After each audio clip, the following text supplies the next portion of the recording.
Ruds, what a game. First of all, I mean, what was your overall assessment? There was a lot in that. Yeah, there was. Got the group together after the game and just told them how proud I was of them.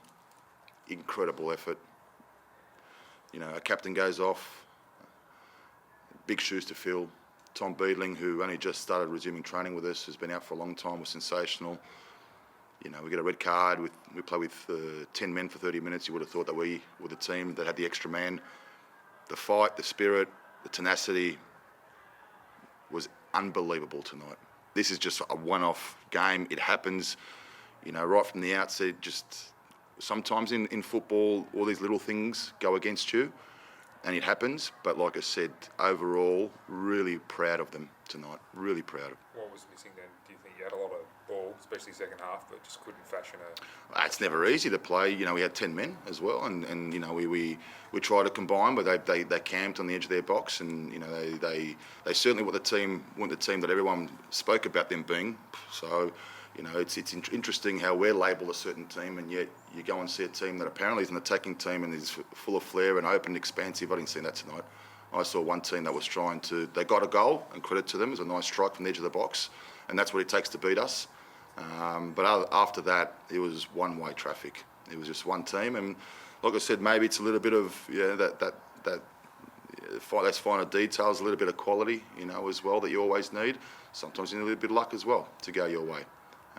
But we tried. You know, we had a goal disallowed as well, and then, you know, whether it was, I haven't had a look at it. Maybe it was, and I'm sure it probably was. But you know, there's millimetres in it. We get back into that, and like I said, we would have kept going. It was obviously the biggest talking point, mate, was the send-off for Yenny. Yeah, I haven't seen it, so I won't comment on it.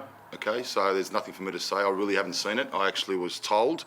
The only thing I'll say is that because we had a corner and they were looking at something and went to the fourth official, I actually thought because one of our players made a third man run to the box and he got tripped over, I thought they were looking for a penalty for us. Yeah. Right? That's what I thought. And then the fourth official told me it's all been cleared. His words.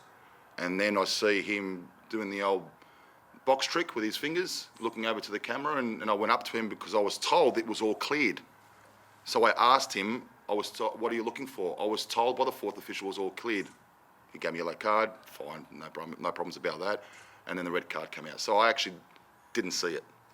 So you're kind of, because you were pretty animated there, understandably. It was more to do with the fact that you'd been told by the official, it's all okay, let's play on. I asked him what's going on. They said they were having a look at something off the ball. I thought it was a penalty for us because one of our players got clipped in the box before the corner, and he said it was all cleared, and I said, okay, fair enough. That's what I thought. Yeah. He didn't tell me what it was though, but he said it was all cleared. How's your skipper as well, Rudes? I don't know. It's happened before against Newcastle. He went off quite early in that game. So same kind of issue, bit of a groin, but he was able to get back and play the week after. So don't know how to assess all those things. You seem to be having a bit of a disagreement with Corica at the end. Anything in particular? No, just I think it's important. I mean, I had a lot of people talking to me when we played over there. You just deal with it. You don't react to that sort of stuff.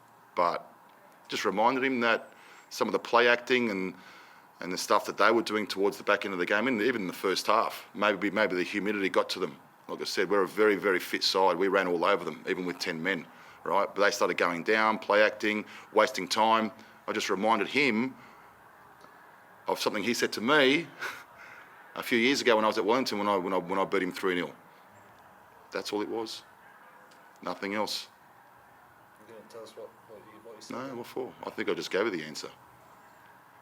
There was a tackle by Wilkinson on Mbakota. Yeah. Have you seen that? Yes, I have seen that.